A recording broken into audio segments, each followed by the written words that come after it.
The first time I ever heard the Minutemen mentioned in Goodneighbor, it was as a joke. Two old drunks were arguing outside a boarded-up storefront. The kind of argument that starts with nothing and ends with someone limping.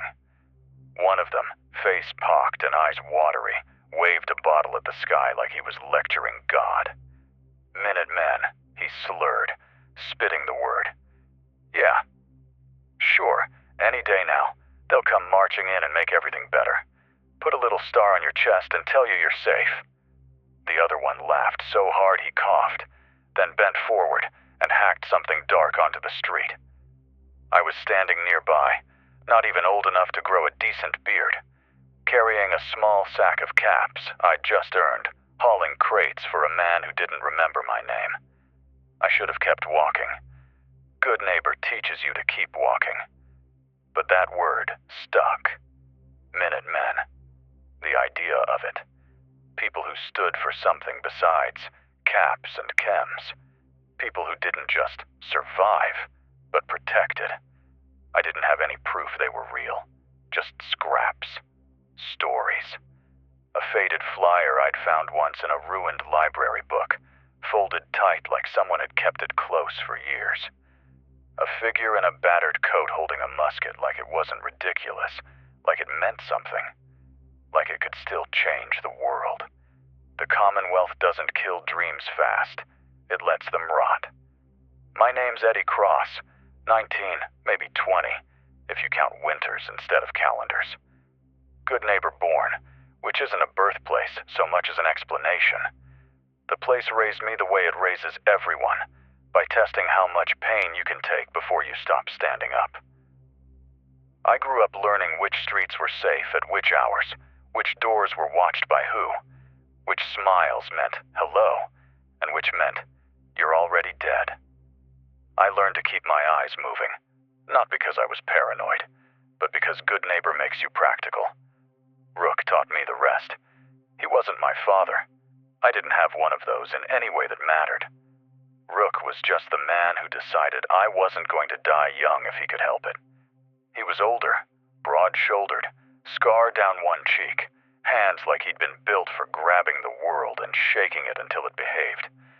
He had that calm people get when they've already seen the worst thing that can happen and survived anyway. Watch the door, he told me. The first time he dragged me out of a bar fight, I didn't start. You can watch the bartender. You can watch the girl, you can watch the cards, but none of it matters if you're not watching the door.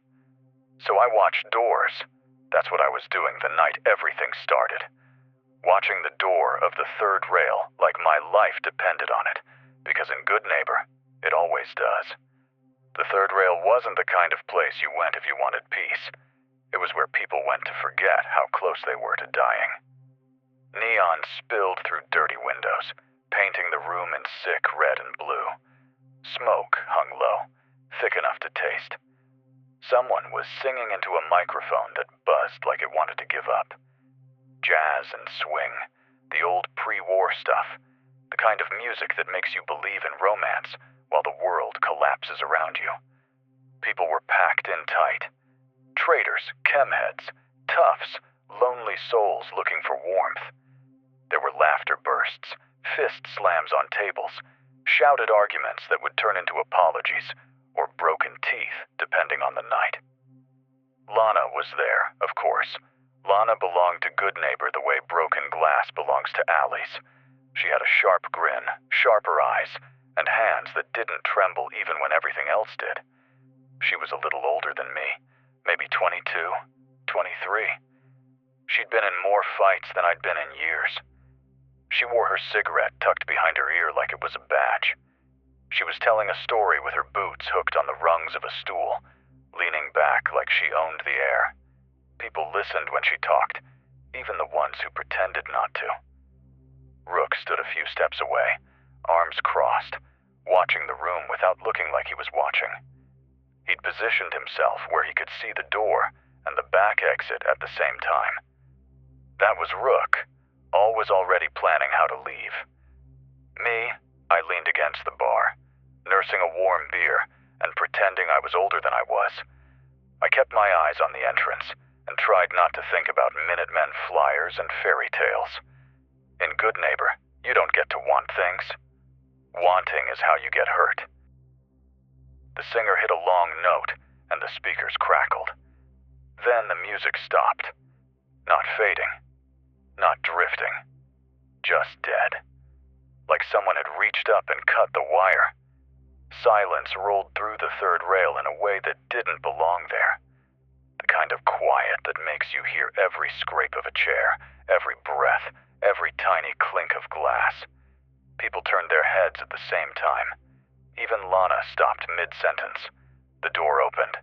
3 men walked in wearing suits too clean for Goodneighbor. Pinstripes, pressed. Dark coats. Shoes polished enough to make it obvious they wanted you to notice. Hats pulled low. Faces calm and unreadable. They didn't glance around like tourists. They stepped inside like they already owned the room and were just checking on their property. Triggermen. Everyone knew the look. The whole Commonwealth knew the look. It was the old-world gangster costume wrapped around the reality of the Wasteland. Tommy guns, 45s, and the kind of organized cruelty that doesn't need to scream to be terrifying. One of them stepped up to the bar and rested his hand on the wood, like he had the deed. He spoke in a voice that didn't need to be loud. Drink. The bartender's hand shook as he reached for a glass. There was a moment, just a moment, where I watched them and felt something twisted in my stomach. Not admiration. I'm not stupid. But recognition of something I didn't see often in Goodneighbor. Discipline. Order. Control. I hated that part of myself immediately. Rook's posture shifted, subtle but clear. Lana's smile tightened.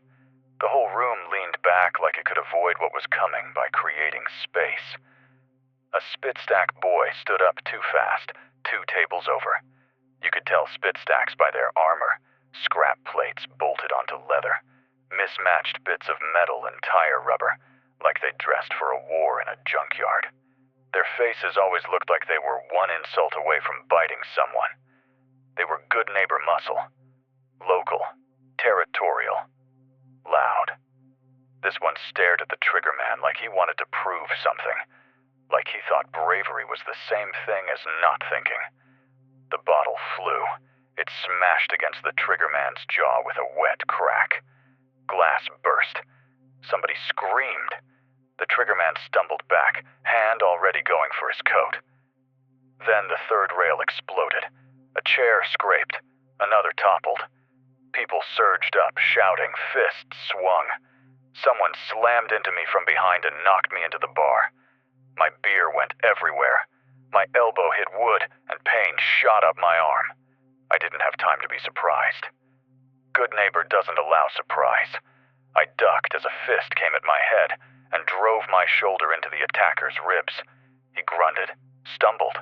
I grabbed his wrist when he pulled a knife and slammed his hand against the bar until the blade clattered away. I headbutted him hard enough to feel cartilage crunch. A stool flew past my ear and shattered against the wall. Lana was on her feet now, moving like a predator, her boot connecting with someone's knee. Rook plowed through bodies with frightening ease, grabbing me by the collar and hauling me toward the back. "Move!" he barked. Another crack echoed through the room. A gunshot. The sound froze everything for half a heartbeat, like the whole world sucked in breath. Then the Triggermen drew their Tommy guns. If you've never been in a room when a Tommy gun opens up, you don't understand what panic is. It isn't one loud bang. It's a tearing roar, like fabric being ripped, except the fabric is walls and wood and people. The first burst shredded the mirror behind the bar. Glass rained down like ice. The bartender ducked. Someone near the jukebox took a hit and fell without a sound. I hit the floor as bullets chewed through the bar where my head had been seconds earlier. Splinters stung my face. The air filled with dust and the sharp stink of gunpowder. Lana fired a revolver once, twice, trying to buy seconds, not win. Rook dragged me backward. people screamed and trampled each other. Someone crawled over my legs, sobbing, leaving a wet trail I didn't want to identify. We shoved through the back door and spilled into the alley behind the third rail. The night air hit like cold water. My ears rang. Neon flickered overhead. The alley smelled like rot and piss and a trash fire somewhere down the block. Behind us, gunfire rattled the walls. Somebody shouted in that flat Triggerman voice, giving orders like this was business, because it was. Rook pulled me behind a dumpster and forced me down. "Stay low," he said, calm as ever. His calm scared me more than the bullets. Lana crouched beside us, breathing hard, eyes bright with anger and adrenaline. Her cigarette had fallen somewhere inside. She looked like she wanted to go back in and finish the fight out of spite. "That wasn't supposed to happen," she said. "Nothing ever was." We waited until the shooting inside tapered off. When it did, the screams remained. Rook didn't let us linger. He moved us fast, 2 blocks, 3, cutting through side streets where the lights didn't reach. The whole time I could feel my heart pounding against my ribs like it wanted out. I kept imagining a Triggerman stepping into our path, hat low, barrel up. But we made it out. That was the first warning, even if nobody called it that yet. The next day, Goodneighbor talked about it like people always talk about violence, like it was weather, like it was inevitable, like you could complain about it, but it wouldn't change anything. The Triggermen had entered the neighborhood in force. They weren't just passing through anymore. They were planting roots. Names started moving around with the rumors. Old bosses, new ones, men who liked to be called Mr., with respect in the voice. Skinny Malone came up more than once, always in that half-whisper tone that meant the person saying it believed it mattered. "Up and coming," someone said in a stairwell, while handing off a wrapped bundle of chems. Smart. He's got boys that follow orders. Orders. That word again. Discipline. The opposite of Goodneighbor's usual chaos. Spitstack. Boys took it personal. They'd thrown the first bottle, and now they were going to pay for it, whether they understood that or not. They swaggered harder in the streets, louder, trying to show everyone they weren't afraid. Fear doesn't care if you deny it. In the days that followed, I ran errands the way I always did, carrying messages, moving small packages that weren't asked about, walking through streets where people looked up at rooftops more often. The air felt charged, like the city was holding its breath. And somewhere in the middle of all that, a chem shipment vanished. It wasn't just a couple packs. It was big enough that the rumor hit every corner of the district in hours. Mentats, Rad X, Jet, Psycho. Enough to keep half the runners solvent for weeks. Enough to make grown men kill without blinking. No one claimed it. Everyone blamed someone else. Meetings started happening. Basements, alleys, back rooms behind broken storefronts. Rook got pulled into them because Rook was useful. He knew people. He could talk without setting off fires. He could also fight if talking failed. I got pulled along because I was attached to him like a shadow. I didn't like it. I didn't like standing in circles of armed men arguing over chems while nearby families rationed dirty water. I didn't like the way people talked about turf, like it wasn't just streets where kids slept. I especially didn't like how easy it was to accept it as normal. That's what Goodneighbor does. It makes the unacceptable feel routine. Lana told me to stop looking so serious. She said it made me look like a preacher. "You keep staring like you're gonna fix the world," she said one night, as we sat on a stoop under a busted street lamp. "That's how you get yourself killed." "Maybe the world needs fixing," I said. She snorted smoke out her nose. "The world's been broken for 200 years, Eddie. You think you're the first kid to notice?" I didn't even know how to say it without sounding stupid. "I don't want to live like this forever." Lana's expression softened for half a second. Then it hardened again, like she didn't trust softness. Then don't, she said. But don't pretend Goodneighbor's gonna let you leave clean. Rook watched us from the sidewalk, silent, eyes always scanning. He didn't comment. He rarely did.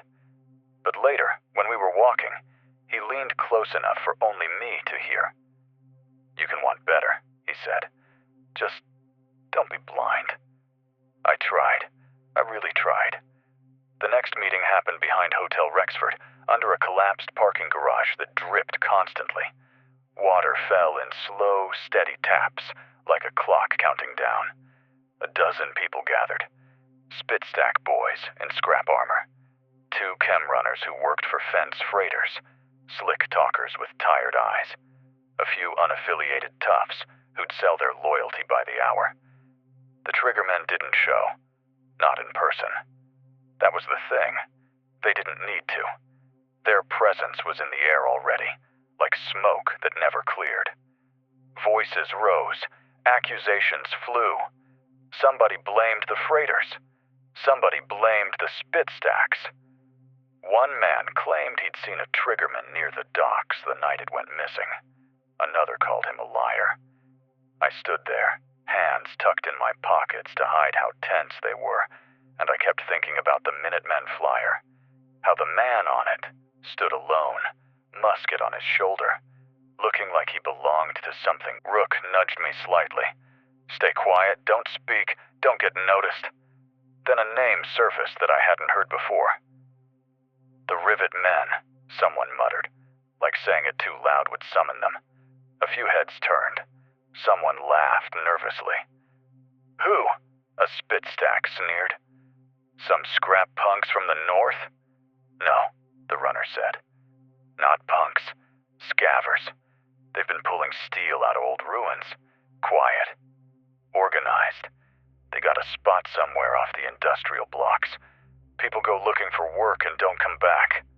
Sounds like every other crew, the Spitstack scoffed. The runner shook his head. Not like this. I felt Rook's attention sharpen. Lana's eyes narrowed. The word organized again. The same undertone. The meeting broke without resolution. That's how most of them ended. No solution, just hotter anger. After that, the street started changing in small ways.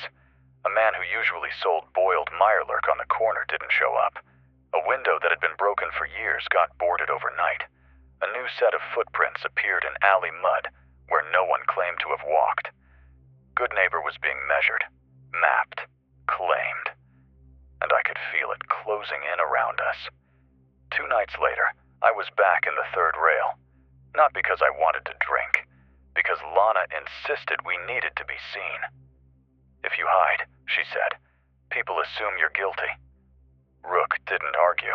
He never argued with Lana when it came to street instincts. He just stayed near the back exit. The third rail felt different now. The music was playing, but it felt forced, like the singer was trying to convince herself she still believed the lyrics. The crowd was thinner. People kept their backs to walls. Eyes tracked the door, even if they didn't admit it.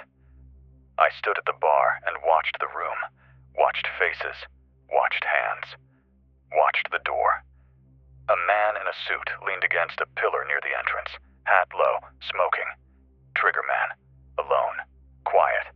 Not drinking. Just present. He looked at me once, not with interest, with recognition, like he was cataloging me. My stomach tightened. Lana noticed. She leaned close and whispered, "Don't stare." I wasn't. You were. I looked away. Took a sip of my beer. It tasted like rust. The Triggerman left without incident, but after he walked out, the room exhaled like it had been holding breath the whole time. That was the new Goodneighbor, a place that feared quietly. The next morning, Market Row was filled with shouting. A deal had been arranged, a meet to clear the air. Someone claimed they knew where the shipment went. People gathered because they couldn't afford not to. If you didn't show, you looked guilty. If you did show, you might die. I shouldn't have gone. Rook told me not to. Lana told me to stay close. I went anyway, because I still had that stupid thing inside me that believed showing up mattered. The street was narrow, lined with stalls made from scrap wood and torn canvas. Vendors pulled their goods closer as armed men moved in. The air smelled like wet stone and grease smoke. Somewhere, a radio crackled through static with an old crooner singing about love. I remember thinking, the world ended, and the radio still lies. The meeting started with words, harsh ones, threats, denials. Then someone fired early, maybe on purpose, maybe by accident. Didn't matter. The first shot made every other one inevitable. Gunfire erupted. People screamed and scattered. Vendors dove under stalls. Bullets punched into brick. Dust exploded from walls. I dropped behind a toppled crate, heart hammering, and tried to spot where the shots were coming from. I saw suits. Triggermen had shown after all, more than one, moving with purpose, guns up, covering angles. Spit-stack boys fired wildly, panicking, and then the ground shook. At first I thought a building was collapsing. That happens in the city. Then I heard it. Metal grinding, heavy steps, the unmistakable sound of something too big for the street. Smoke drifted, and out of it stepped a shape I'd only seen in old posters and half-burned books. Power armor. T-51B, or what was left of it. It wasn't pristine. It wasn't heroic. It was scarred and ugly. Plates mismatched, rivets bolted where factory welds should have been. Thick cables ran from the back to a box, strapped like a parasite to its spine, an improvised power pack that glowed faintly and sputtered like it might die any second. The helmet turned slowly. The armor looked at the street like it owned it. Someone fired at it. The bullets sparked off the chest plate and bounced away. The armor moved forward in jerky, heavy steps, and everything in the street shifted from a gunfight to a slaughter. My mouth went dry. I couldn't breathe right. Somewhere in the back of my mind, a stupid thought whispered, this was built to protect people. And here it was, walking through Market Row to crush them. The armor raised its arm. I didn't even see the weapon clearly, just the motion, the intent. People broke. They ran. They tripped. They fell. The armor charged, faster than something that heavy should have been able to move, and slammed into a stall. Wood exploded outward. A man screamed as he was thrown into a wall. I heard Lana shout my name. I turned, and something hit me hard from the side. A shoulder. A body. I went down. The air ripped out of my lungs. My cheek hit wet stone. My vision blurred. I pushed up on my hands, gasping, trying to find her. Smoke, screams, gunfire, metal steps. I saw her boots first, then her legs, then her body, pinned under broken wood and twisted metal from a collapsed stall. Eyes open, not blinking. For a second, my brain refused to accept it. Like if I just stared long enough, she'd inhale and curse at me for looking so stupid. Then I saw the blood, dark and spreading, and the world narrowed to a point. I don't remember moving, but I was there, clawing at debris, hands slipping, nails cracking, trying to pull it off her, trying to do anything. Anything. Rook grabbed me from behind and hauled me back like I was a child. She's gone, he growled in my ear, voice raw. Eddie, move! I fought him. I did. I tried to go back. Rook hit me hard across the face, not to hurt me, to wake me up.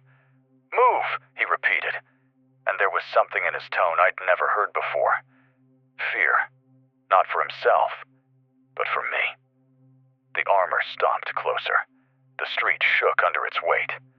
Rook dragged me into an alley and shoved me behind a brick corner. Bullets snapped overhead. Someone screamed and then stopped. I pressed my back to the wall, shaking, and for the first time in my life, I felt something die inside me that wasn't flesh. The Minutemen dream. The idea that standing up mattered, that doing the right thing could turn the tide. Market Row proved something different. The Wasteland doesn't reward good intentions. It punishes them. We didn't stop running until we couldn't hear the screaming. When we finally slowed, Rook shoved me into a doorway and held my shoulders like he was trying to keep me from flying apart. "You listen to me," he said. "You don't go back. You don't look for answers tonight. You breathe. You live. Lana would stab you herself if she saw you throw your life away." My throat burned. I couldn't speak. I couldn't even cry right. My whole body felt hollow. Rook's eyes flicked down the street. His jaw tightened. "We're in it now," he muttered. "All the way." I didn't understand what he meant until later, because that was the moment Goodneighbor stopped being my home and became my trap. After Market Row, Goodneighbor didn't mourn. It recalculated. That was the difference between it and places that still pretended to be towns. Goodneighbor wasn't built to grieve. It was built to adapt. Lana's body was cleared by morning. The broken stall dragged away. The street scrubbed as clean as water and rags could manage. By nightfall, vendors were back, voices lower, eyes sharper. The radio played again. It always played again. Rook didn't let me see where they took her. That was mercy, even if I hated him for it at the time. He kept me moving, kept my hands busy, kept my mind from circling the same hole over and over until it swallowed me. We changed places twice in one night, slipping through alleys and half-forgotten stairwells, staying nowhere long enough for the walls to get familiar. Sleep came in pieces. When it did, it was full of metal footsteps and smoke and Lana's eyes staring past me. By morning, the stories had started. Some said the Rivet men had planned the whole thing. Others claimed the Triggermen had forced them out early, flushed them into the open. A few swore the armor never existed at all, that it was hysteria, mass panic. Nobody asked me what I saw. They didn't need to. People had already decided what my role was. I felt it in the way conversations stopped when I passed, in the way doors closed a little faster, in the way a man I'd known for years wouldn't meet my eyes when he handed me change for a job done. Rook noticed too. "You're getting heavy," he said quietly, as we sat in a dark room above a shuttered shop. "People feel you coming." "I didn't do anything," I said. He looked at me then, long and tired. "That's not how this works." The Triggermen made their move the next day. Not loud, not dramatic. They didn't need to prove themselves anymore. They hid quietly, efficiently. A spit-stack lookout vanished. A chem runner was found with his kneecaps shattered and his mouth wired shut. Businesses that didn't pay protection woke up to smashed locks and notes tucked into broken glass. Skinny Malone's name started coming up in full sentences now, not whispered, spoken with weight. "His boys don't miss," someone said in a stairwell, voice shaking. "They're organized," another muttered, like that was a curse. The Rivet men didn't show themselves again, but their shadow grew longer. People swore they heard metal moving at night near the industrial blocks. That scav crews were being chased off their own haunts. That something big was being dragged deeper into the ruins, out of sight. Every time I heard those stories, my stomach twisted. Not fear. Guilt. Like I'd watched something sacred get twisted and hadn't done a damn thing to stop it. I kept thinking about the Minutemen, about how they must have started as just people once. Regular people who got tired of watching others suffer and decided to stand up. I wondered how many of them had died before the stories made them heroes.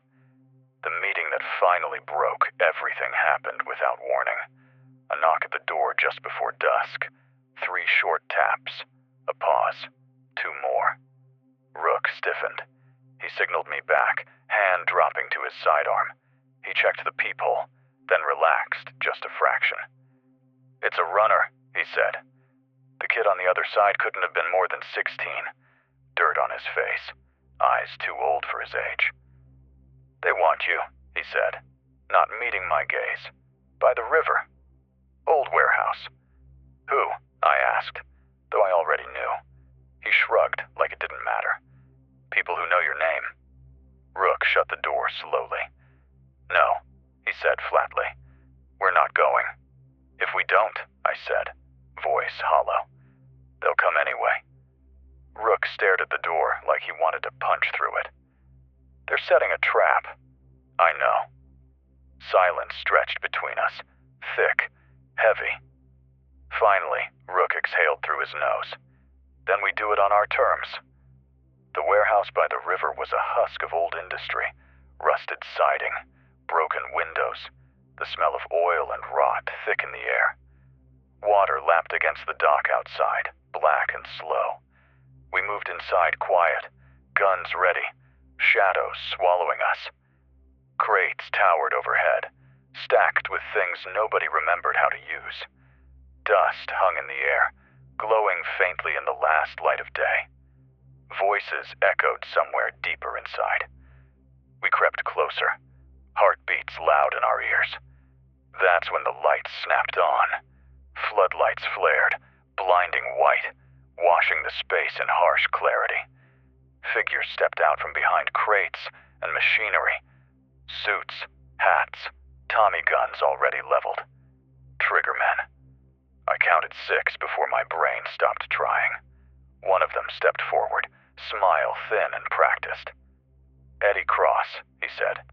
"You're harder to find than I'd expect." Rook moved half a step in front of me without thinking. "We don't want trouble," he said. The triggerman laughed softly. "Nobody ever does." "What do you want?" I asked. He tilted his head, studying me. "Answers. And maybe an example." That's when the floor trembled. A deep, heavy vibration rolled through the warehouse. Dust shook loose from the rafters. One of the triggermen glanced toward the far wall, his smile faltering. Metal scraped against concrete. My blood went cold. The wall at the far end buckled inward. Then it came through. The power armor didn't burst in this time. It pushed. Slow, deliberate, like it knew nothing here could stop it. Bricks cracked. Mortar crumbled. The T-51B stepped through the breach, scarred plates catching the light, cables sparking. The improvised power unit on its back whining under strain. The rivet men followed it in, faces hidden behind scrap masks and welding goggles, weapons raised. The triggermen swore. For a moment, just a moment, everyone froze, staring at the same impossible thing. Then hell opened up. Gunfire ripped through the warehouse. Tracer rounds streaked. Bullets pinged off armor and shredded crates. I dove behind a stack of pallets as splinters flew. The armor advanced, every step shaking the floor. It raised its arm and fired into the triggermen line. Men went down screaming. Others scattered, discipline breaking under raw terror. Rook fired beside me, steady, controlled. "We move!" he shouted. We ran. Skinny Malone's name started coming up in full sentences now, not whispered, spoken with weight. "His boys don't miss," someone said in a stairwell, voice shaking. "They're organized," another muttered, like that was a curse. The rivet men didn't show themselves again, but their shadow grew longer. People swore they heard metal moving at night near the industrial blocks. That scav crews were being chased off their own haunts. That something big was being dragged deeper into the ruins, out of sight. Every time I heard those stories, my stomach twisted. Not fear. Guilt. Like I'd watched something sacred get twisted and hadn't done a damn thing to stop it. I kept thinking about the Minutemen, about how they must have started as just people once, regular people who got tired of watching others suffer and decided to stand up. I wondered how many of them had died before the stories made them heroes. The meeting that finally broke everything happened without warning. A knock at the door just before dusk. 3 short taps. A pause. 2 more. Rook stiffened. He signaled me back, hand dropping to his sidearm. He checked the peephole, then relaxed just a fraction. "It's a runner," he said. The kid on the other side couldn't have been more than 16. Dirt on his face. Eyes too old for his age. "They want you," he said, not meeting my gaze. "By the river. Old warehouse." "Who?" I asked, though I already knew. He shrugged like it didn't matter. "People who know your name." Rook shut the door slowly. "No," he said flatly. "We're not going." "If we don't," I said, voice hollow, "they'll come anyway." Rook stared at the door like he wanted to punch through it. "They're setting a trap." "I know." Silence stretched between us, thick, heavy. Finally, Rook exhaled through his nose. "Then we do it on our terms."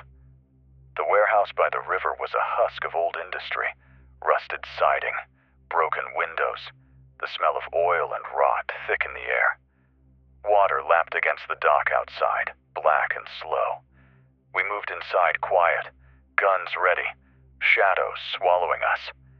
Crates towered overhead, stacked with things nobody remembered how to use. Dust hung in the air, glowing faintly in the last light of day. Voices echoed somewhere deeper inside. We crept closer, heartbeats loud in our ears. That's when the lights snapped on. Floodlights flared, blinding white, washing the space in harsh clarity. Figures stepped out from behind crates and machinery. Suits, hats, Tommy guns already leveled. Triggermen. I counted 6 before my brain stopped trying. One of them stepped forward, smile thin and practiced. "Eddie Cross," he said. "You're harder to find than I'd expect." Rook moved half a step in front of me without thinking. "We don't want trouble," he said. The Triggerman laughed softly. "Nobody ever does." "What do you want?" I asked. He tilted his head, studying me. Answers. And maybe an example. That's when the floor trembled. A deep, heavy vibration rolled through the warehouse. Dust shook loose from the rafters. One of the Triggermen glanced toward the far wall, his smile faltering. Metal scraped against concrete. My blood went cold. The wall at the far end buckled inward. Then it came through. The power armor didn't burst in this time. It pushed. Slow, deliberate, like it knew nothing here could stop it. Bricks cracked. Mortar crumbled. The T-51B stepped through the breach, scarred plates catching the light, cable sparking. The improvised power unit on its back whining under strain. The rivet men followed it in, faces hidden behind scrap masks and welding goggles, weapons raised. The Triggermen swore. For a moment, just a moment, everyone froze, staring at the same impossible thing. Then hell opened up. Gunfire ripped through the warehouse. Tracer rounds streaked. Bullets pinged off armor and shredded crates. I dove behind a stack of pallets as splinters flew. The armor advanced, every step shaking the floor. It raised its arm and fired into the Triggermen line. Men went down screaming. Others scattered, discipline breaking under raw terror. Rook fired beside me, steady, controlled. "We move!" The rivet men shouted over each other, voices distorted behind masks. The armor turned, tracking movement. The battery pack on its back flared brighter, the whine rising to an unhealthy pitch. I remembered Market Row, remembered the sparks, the cables. I didn't think. I acted. I slid to a stop behind a fallen crate, leaned out, and fired at the power unit. The first shot missed. The second struck metal and glanced away. The third hit true. The battery pack detonated in a shower of sparks and smoke. The blast threw me off my feet. Heat washed over my face. My ears rang like bells. When I hit the ground, the world felt far away. The armor staggered, dropped to one knee. The rivet men screamed in rage. The warehouse started burning. Rook grabbed me, hauling me up. Move! We ran through smoke and falling debris, past bodies that didn't move. The roar of fire swallowed everything else. Outside, the night air felt unreal. We sprinted along the dock, boots pounding wood. Gunfire cracked behind us. Something exploded inside the warehouse, sending a plume of flame through the roof. Rook stumbled. I caught him, felt wet warmth soak my sleeve. He'd been hit. We made it behind a stack of shipping containers. Rook sagged against them, breathing hard. His face was pale. "Listen," he said, gripping my arm with surprising strength. "You don't stay. You don't look back. You go north. You live." "I'm not leaving you," I said, voice breaking. He smiled, just a little. "You already lost one person tonight. Don't make it two." Footsteps echoed closer. Voices shouted. Rook pushed me away hard. "Go." I ran. I didn't hear the shot that ended it. Maybe I blocked it out.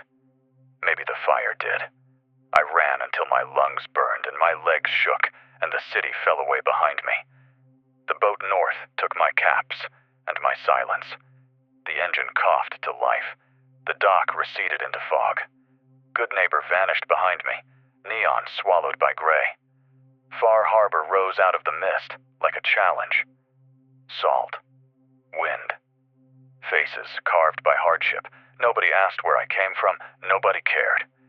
That night, as fog pressed close and something screamed out on the water, I thought about the Minutemen one last time. Not as heroes. As people. People who chose to stand when it was easier to run. I didn't know if I'd ever earned that choice. But I was still alive. My name is Eddie Cross. Goodneighbor broke me. The Commonwealth tried to kill me. Far Harbor hasn't decided yet. And for now,